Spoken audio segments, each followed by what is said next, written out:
gente, hoje eu estou aqui. Trabalhadora, a vingadora vai no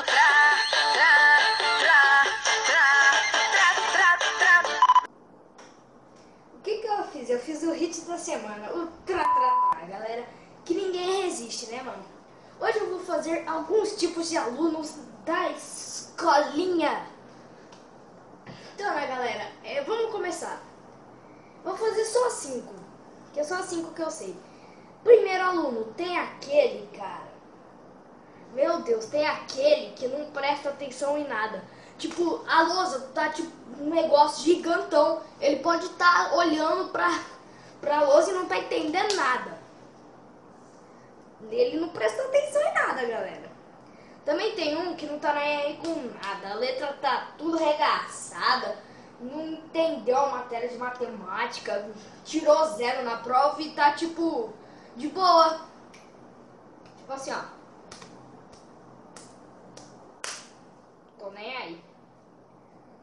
E também tem aquele aluno nerd que sempre, aquele maldito nerd que lembra a professora de corrigir a lição de casa e você não fez. Tipo, você tá lá uma de boa falando assim, ó, tomara que ela não corrija a lição de casa. Aí chega no final da aula, você fala, dá tempo de eu fazer a lição de casa sem porque ela não corrigiu. Aí de repente vem ele e fala, professora, você esqueceu de corrigir a lição de casa. Nossa, mano, dá uma raiva, né? O terceiro aluno, galera, é aquele lá que sempre dá uma tirada na professora. Tipo, ela tá lá e fala assim, ó, pra você. Você veio aqui na aula pra aprender ou pra conversar? Ele fala, você veio aqui pra dar aula pra gente ou pra atrapalhar minha conversa?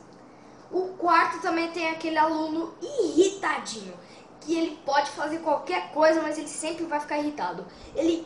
Numa prova, ele cata, rasga a prova, joga a mesa na cabeça da professora, mete um tiro no coleguinha. Aí isso não é legal, né, galera? E o último aluno é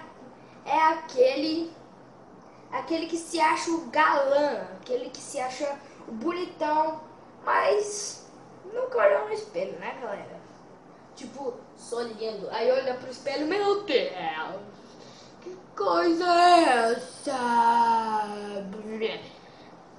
Galera, desculpa o vídeo ser curtinho, que nem o Respondendo Haters, porque tem poucos alunos assim, né, galera? E poucos haters também.